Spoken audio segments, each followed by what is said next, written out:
What is up, everyone? It is Robbie, the Atomic Engineer here, and today is going to be something a little bit different. Today we're actually going to be running a reactor, or a reactor or two. This is a game I stumbled across not too long ago in Roblox. This is called the Realistic Boiling Water Reactor Simulator. It's 2 units. Basically, they simulate several types of, you can see the panel down there, they simulate several types of boiling water reactors, and it simulates one type of RBMK behavior. So basically you get kind of like this little small A and B. There's that alarm for Unit 1 stating that there's a new power demand.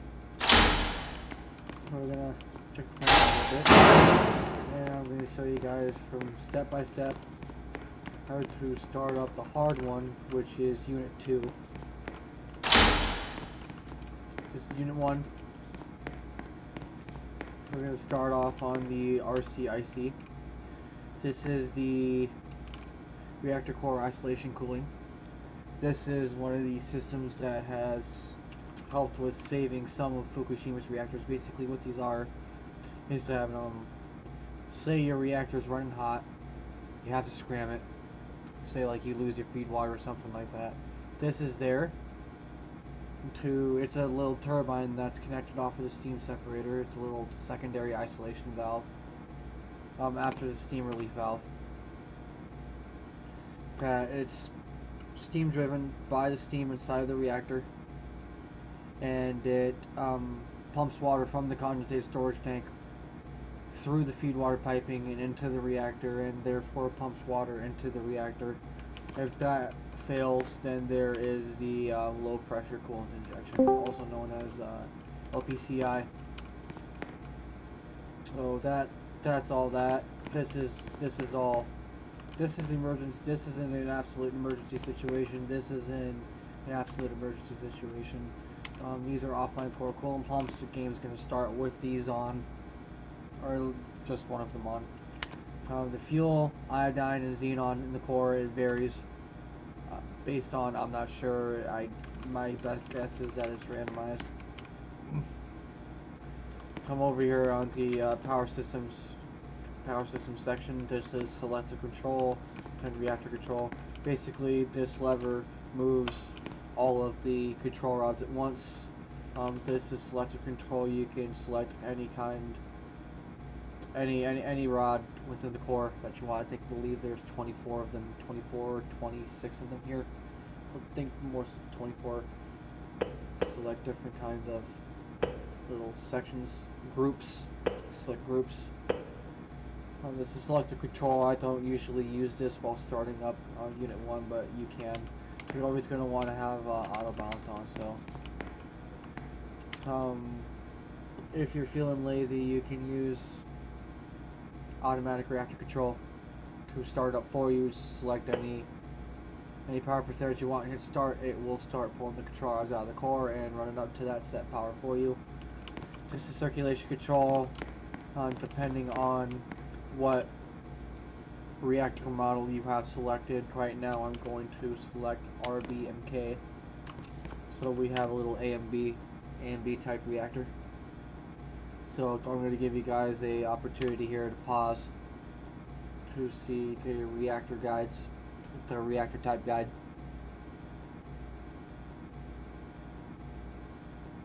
So basically,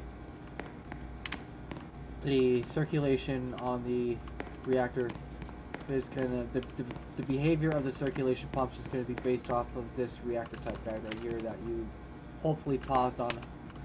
If you're watching this kind of using this as a tutorial of how to start up the reactor, any of the units, it follows the same procedure for it both, because Unit 2 is Unit 1, but basically just all analog and with slightly more features than Unit 1, but it follows the same principle. If you're using this kind of as a tutorial, then I hope you, if you're using this as a tutorial and you're already in the world, well, there's the reactor type guide. I suggest you read it through. In the settings, there's also the complete manual We also have the guides. You have descriptions. Descriptions are basically when you look at something, it tells you what it is, what it's for, how it works, etc. The manual, this is React, that introduces how you do stuff.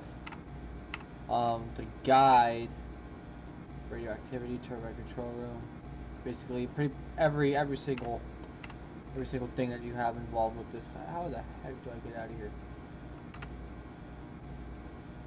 How do I get out of here? Oh, there you go.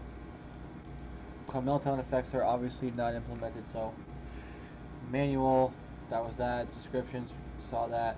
Guide, unit 1, that's your guide. It's a step-by-step instructions. It shows you how to start the reactor.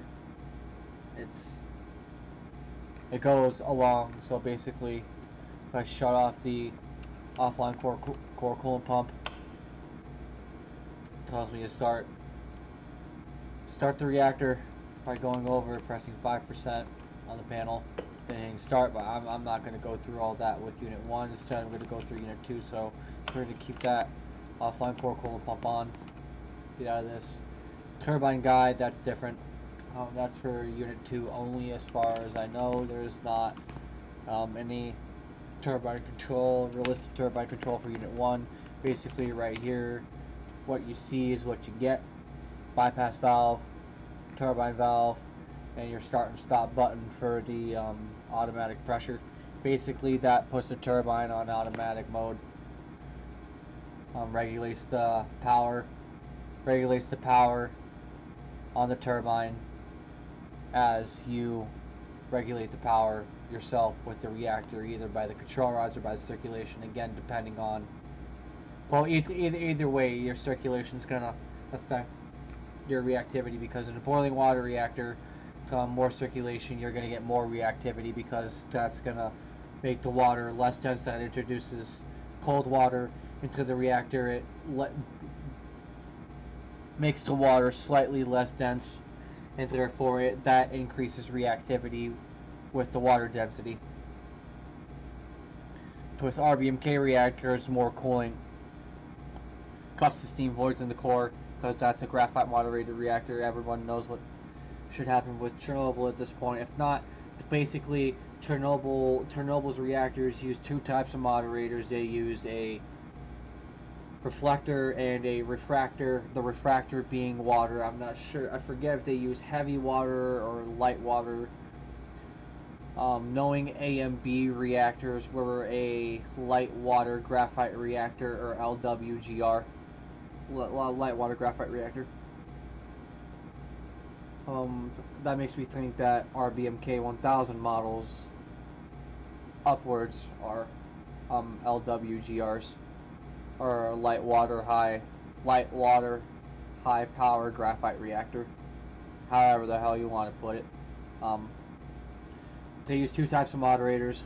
Basically, as the water circulating through the fuel channels converts to steam, the reactivity in that section increases because of the surrounding graphite. There's no refractor. There's no extra friction for the neutrons that dump their energy into by, well, friction, water, refraction, drag. So Chernobyl blew up because they let xenon accelerate within the core over a period of 10 hours plus, and they tried to do a safety test. They linked the turbines to turbo generator number 8 bus bars, and when they shut the turbine off, the pumps went with the turbines. Circulation slowed, that heated up, PVC kicked in. It was a domino effect from there. That's what happened with Chernobyl. So that's how RBMK reactors work. More water equals less reactivity. Less water equals more reactivity. In that case, that will run away from you. So taking a gander with that, doing this on manual mode. I won't be doing this on manual. I'm going to unit 2. So let's Let's go there right now. So this is the turbine hall. That's where we're going to be going later to start up our turbine. Show you guys that later, obviously. Just kind of show this is kind of fully modeled. Got the full facility. Got some cooling towers over here that do work, but they're I haven't paid attention after this optimization update, so I don't know if they work right now. I guess I'll show you guys, but here we go. So this is Unit 2. Like I said, it's the same kind of the same procedure. Well, not really the same procedure as Unit 1 because this is in realistic mode. So let's disable the events. Put this on RBMK mode, and we will start pulling rods.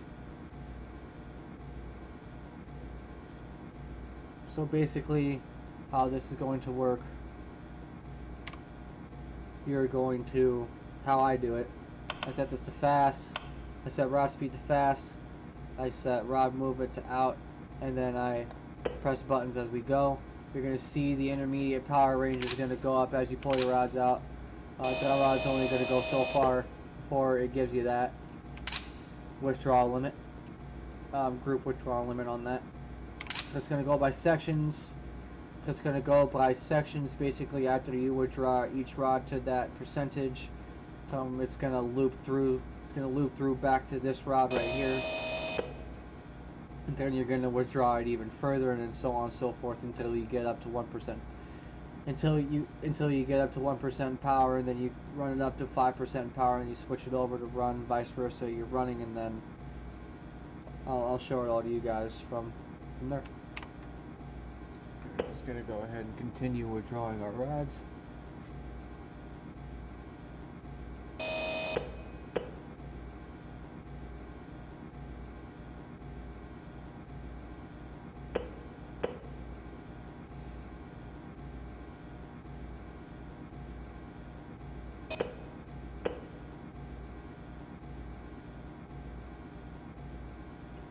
Of course, everything works, everything here has a purpose. All the control rods are moving, as you can see. Pretty fast pace. It's not bad. So basically, startup procedure is going to go as follows. I'll show it to you guys while we up until the point where we do an IPR upscale, and once we upscale, I'm going to go ahead and do a jump cut once we get close to 1% power. Pretty critical. Don't want to keep you guys here all night. Just non-excitingly withdrawing control rods.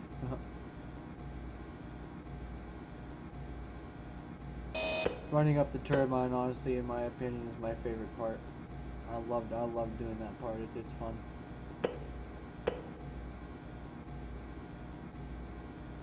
So basically, before I do this jump cut, the procedure is going to go as follows. So we're going to start up the reactor. We're going to get feed water on. We're going to get feed water and some circulation online. We're going to get feed water and some circulation online. We're going to pull a vacuum on the condenser. We're going to prep the Deaerator, and we're going to feed some water into the condenser storage tanks, and then we're going to pressurize the reactor above 5 MPa with the bypass valve, and then we're going to go get the turbine set up. And then once we get the turbine set up, we're going to come back into the control room and then spin it up, and then we're going to sync to the grid. Reactor's running at that point, so we're getting close to that IPR upscale. There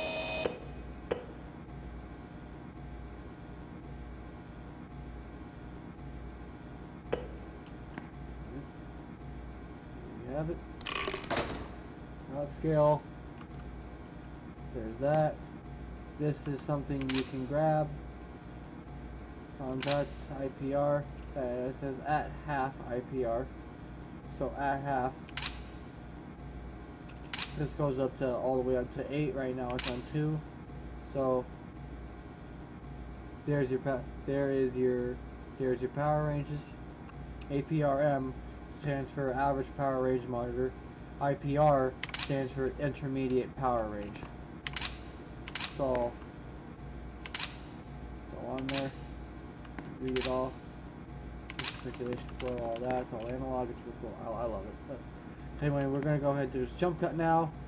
I'm going to come back when we are at 1% or close to 1% power. I want to show you guys kind of how criticality works with Reactor. So right now I would say stable, subcritical. We're in that range. So we're gonna get this up to critical.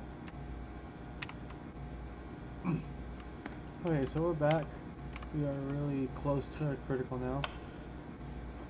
Slow down my raw speeds a little bit. That's the wrong one.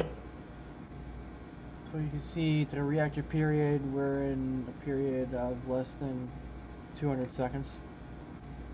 Now we're less than 100 seconds.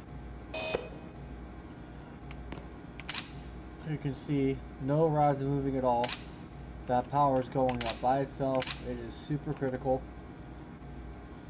And it's slowing down to a kind of subcritical state. I'm just going to slow down to a critical state. The reactor is, as you can say, it's critical. For the most part, critical.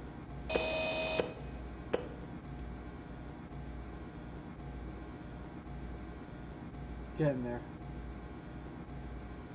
We're not too far off now. Once we get to like after the half range, yeah, we're pretty much there. Don't go too crazy on that. The APRM should start coming up range any second now. APRM is that right there. Should we can see it. Upscale it again.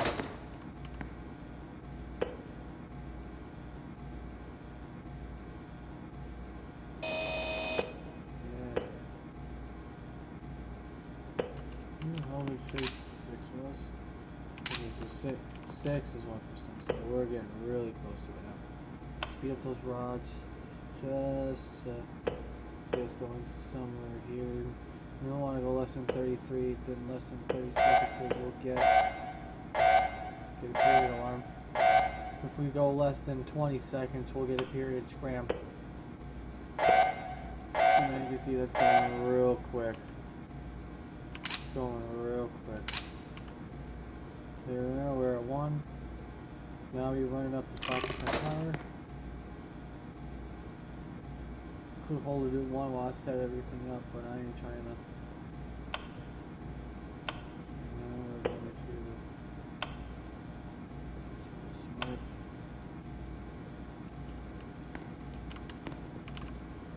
Meantime, we're going to prime.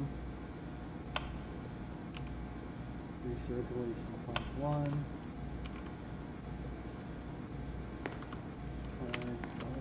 Don't want any yet. Don't really need any yet. Get ready to set this thing to run mode. Upscale it now. Alright, don't need to worry about upscaling anymore. We are up. Now I just need to worry about setting this thing to run. And now we can do that. Run mode. All. Deselect the group. Select 5%. Auto bouncer on fast mode. Set that to that. On, make sure the control source is set to rods, and as you can see, the rods are going in, and of course I leave the off-high flow point on. This is the RCIC for the tube, by the way. This is all that. So not over there. Kind of heat that up a little bit. Stick out some medium in the meantime. So I'm going to go ahead and open my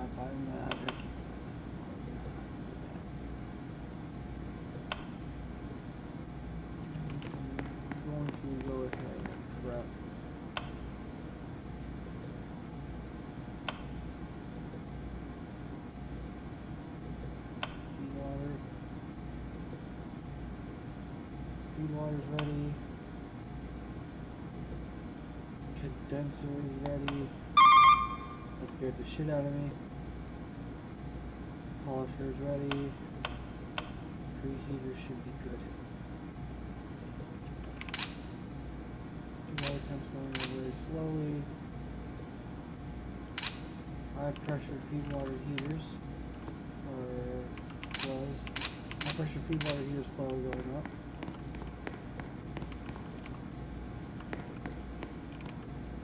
Currently we have pressure to 1000 kPa. 1 MPa.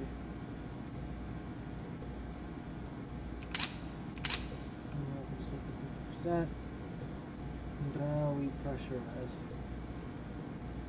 Good pressurize right now. We keep that at 5% around it. I don't have to worry about, it would be smart if I did that. Okay, oh yeah, that reactor level is high as shit. Didn't expect it to be that high.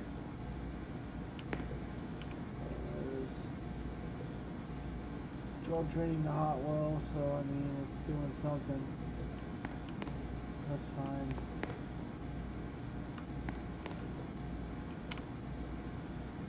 Okay, we're gonna go ahead and plug the steam air ejector for the condenser.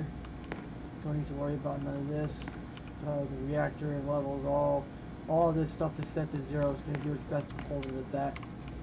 This is a more advanced and stable system than Unit 1. Turn on condenser air removal, open steam jet air ejector valve 1. Condenser circulation online, get primed. Enable automatic control, should do it for me automatically. Once we go below 8 bar, 0.8 bar, click off. There we go. SJAE1 is on. Pressure's going down fast. Once we have that vacuum, we will be ready to go and prep the turbine. Let's get the deaerator ready. I'll open mine up to like 50%. In fact, I'm going to do this for the favor. We're going to go ahead and pressurize now.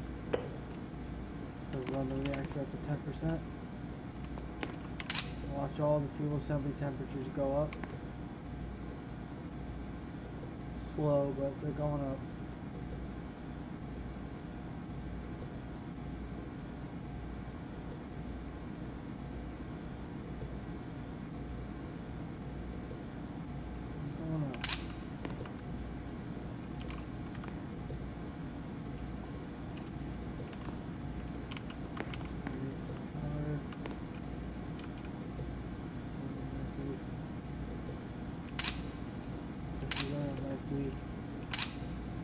Water temperature going up nicely. Water temperature is what I want.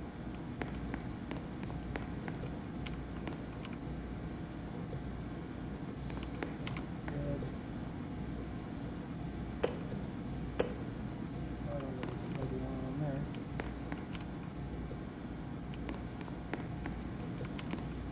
No, it's angry. Oh, it's probably. I hope it doesn't do it.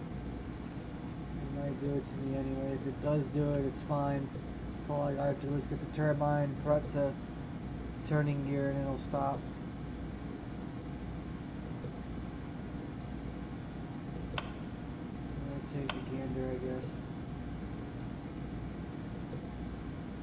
If it's gonna do it, it's just gonna start pressing that button. I hope you fix it. Someone reported it as a bug. Someone would have had to by now. Just slightly over 12, just to get that little boost of water temperature and pressure. Need it all, it's useful.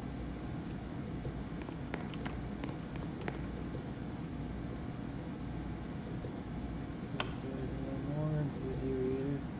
Or Deaerator, I don't know how you actually pronounce that. I guess Deaerator.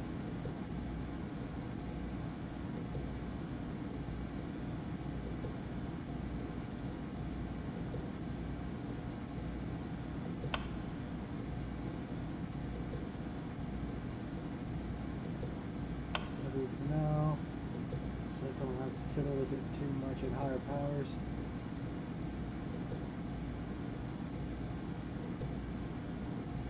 Also do a little bit of condensate more on those.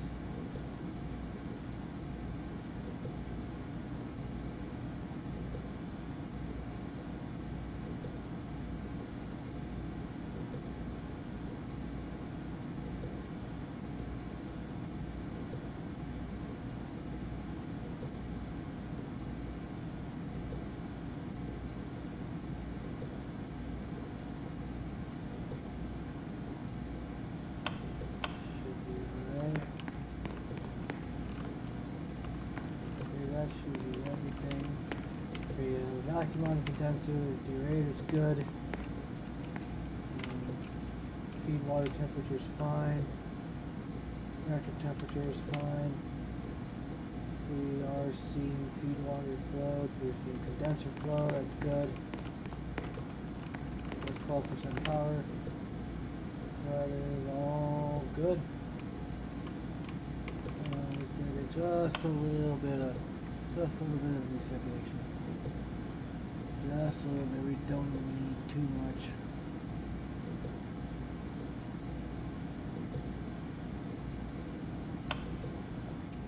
I'll let you guys also see this diagram.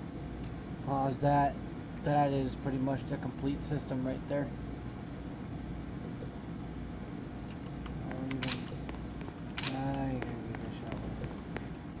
Alright, do turbine. Let's get this thing spun up.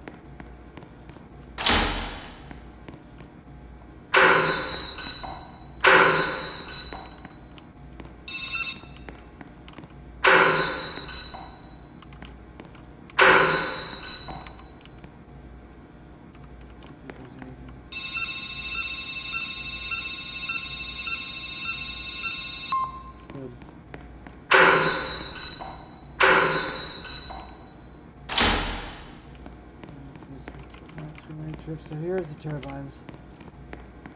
On the back of turbine 2, there is the stop valve actuator. So this in terms of if you need to manually reset that. So how they work, this part's the generator. This is low pressure turbine 3, low pressure turbine 2, low pressure turbine 1. And then high pressure turbine. There's high pressure, the steam flows from the high pressure through the low pressures and down through each low pressure and down into the condenser where it gets condensed and then sent down to the hot well where it gets returned to the system and the audio. Okay. There's turbines. There's a turbine enunciator panel. Low lube pressure, low oil temp, low hydraulic pressure, low sealing pressure, casing temperature, and we have no oil pumps whatsoever. So the first thing we want to do, we're going to want to set these pumps to start up. Our hydraulic pressure and our lube oil pressure is going to start coming up. I'm going to wait for that to get up. It's not going to take too long. At least for the enunciator to stop saying it needs attention. Reactor pressure is good, condenser vacuum is good. We're going to be setting this over on the turning gear in just a minute. Once it gets around 10.5 bar, should be alright.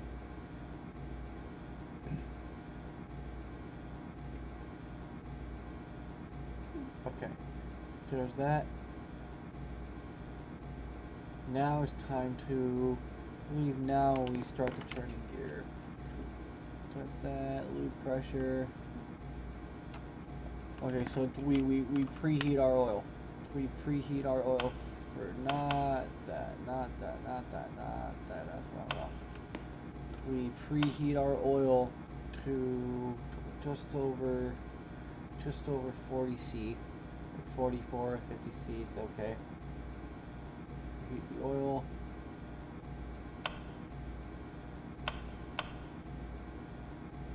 That heated up, I'm going to go ahead and throw that on auto. That's not wanting to do what I want it to do, so we're gonna do that. Let's get that hot. We're gonna start spinning the turbine over, and then we're gonna pull the steam seal. With a lube and hydraulic pressure, lube oil should be obvious. It's just like when you start your car, you have your oil pump in the sump that pulls the oil from the sump, circulates it through the engine, lubricates all the parts, and maintains a certain pressure for the bearings and all that and such. So the same concept here, so it's a lot more advanced. You need everything to be at a certain temperature to start it up. This is for the most part realistic, though I'm pretty sure for real turbines, you will be sitting there for a while, preheating the casing, preheating the oil on the turning gear. And once you're off the turning gear, 1800 RPM for a few minutes to an hour or something like that. 2700 RPM, then 3600 RPM, then so on and so forth. You sink it to the grid, then yeah. So our oil is up to temperature. We're going to engage and then start the turning gear. Turbine's now spinning over. So right now the casing's heating up just a little bit. We'll wait for that to get to 50 RPM.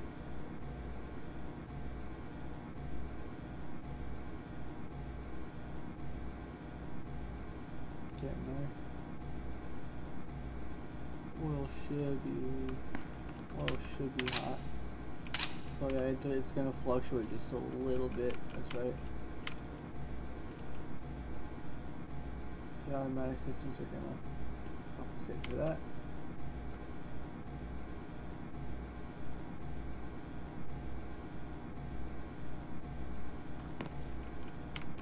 Okay. Yeah, we're good. Okay. Now we can pull our steam seal. We're going to open this valve all the way, supply valve.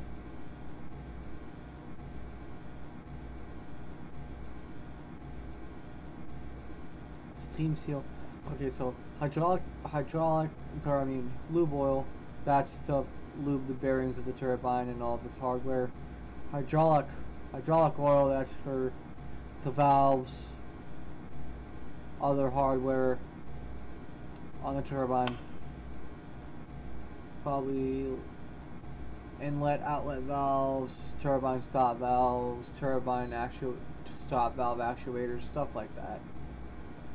Steam seal, this is running hot steam, hot reactor steam through the bearings of the turbine right now, through the casing just a little bit, but not much steam at all. Mainly over the bearings. And it's also pulling a vacuum with the bearings, because you see the pressure's going down with this.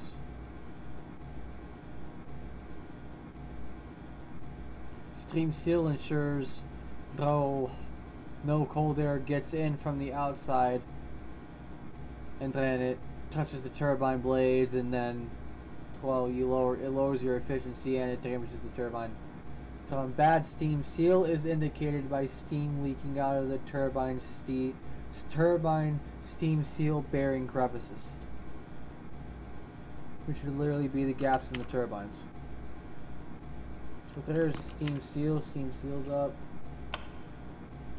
Throw that on auto. That's all good. So now we just preheat our casing. This will take a little bit. So this might require a jump cut. We don't want to heat any faster than that.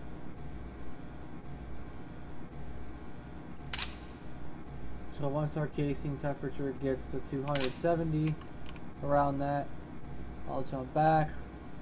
We'll shut down the turning gear. We'll close the preheat valve all the way. And then we'll run back to the reactor. Or we'll run back to the control room. And then we will start up the turbine, and then we'll get to hear turbine noises. So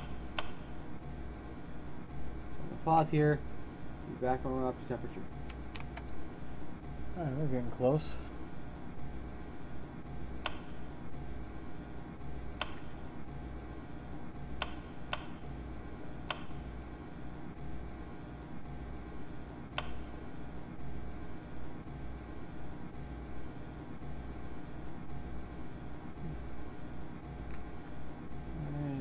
Preheat temperature right there. It's gonna go a little bit longer.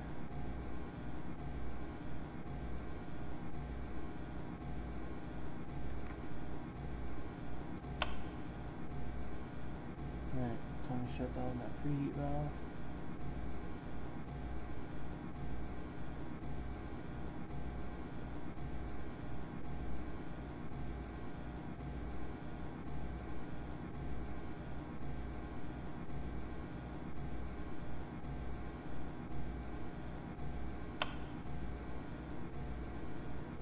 Turning gear, wait for the turbine to come to a complete stop.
Getting there, getting there, getting there, getting there.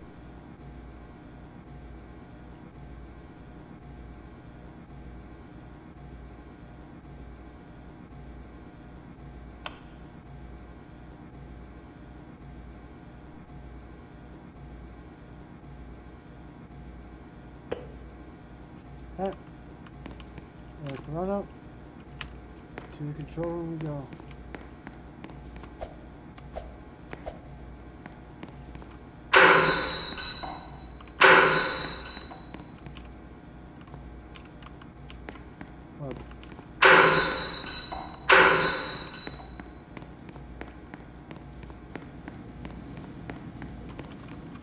Okay, so now enable that. Enable that. Turbine's going to start spinning just a little bit. Bypass valve is going to start regulating our pressure. And here we go. We're going to launch up to 900. You know what? I'm just going to go straight shot up to 3600.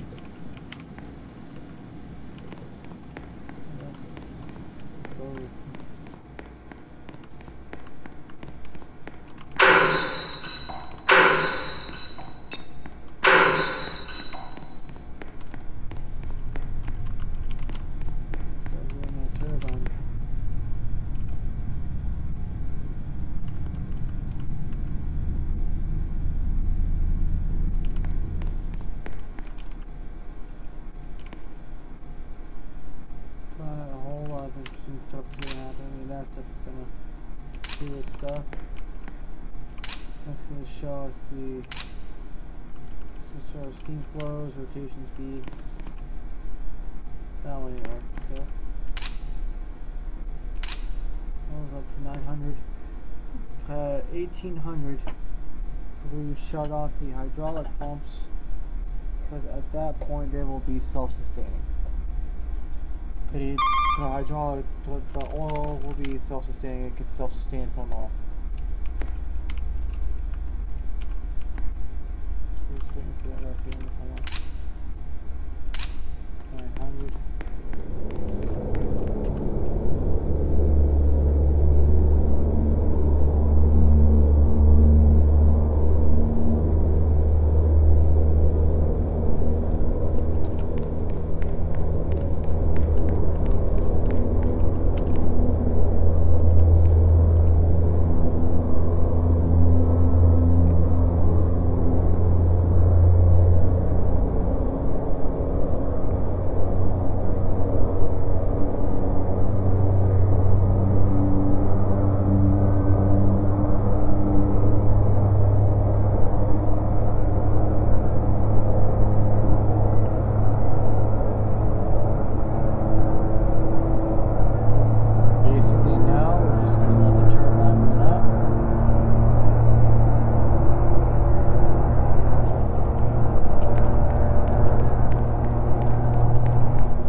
it's 1800.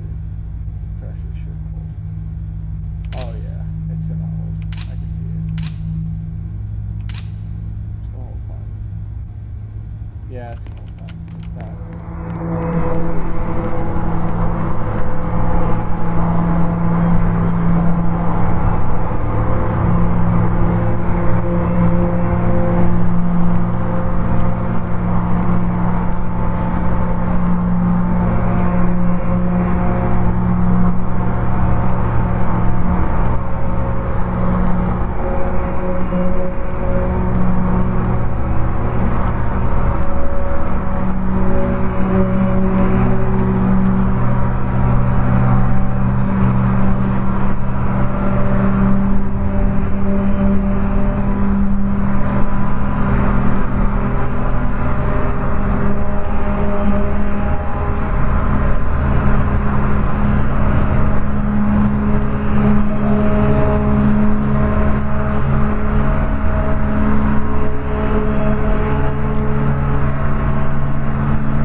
guys go ahead and meet your demand, which they want 1,020 megawatts off of us. So they want big powers.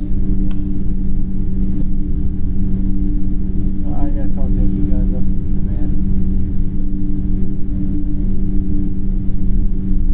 I have to manage the Deaerator a little bit here.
LWGR, light water graphite reactor. That's pretty much a boiling water reactor at this point. Yeah. You need circulation to circulate water from reactor to steam generator to steam separators to boil there, and then you get your steam there, and then etc. etc. But yeah, it works. Whatever it works, but yeah. So I'm gonna go ahead and end this video. Thanks to you guys that have watched, and I hope this video serves some of you guys well. This is Robbie, the Atomic Engineer. Thanks again for watching. Like, subscribe. Y'all have a great rest of your night, day,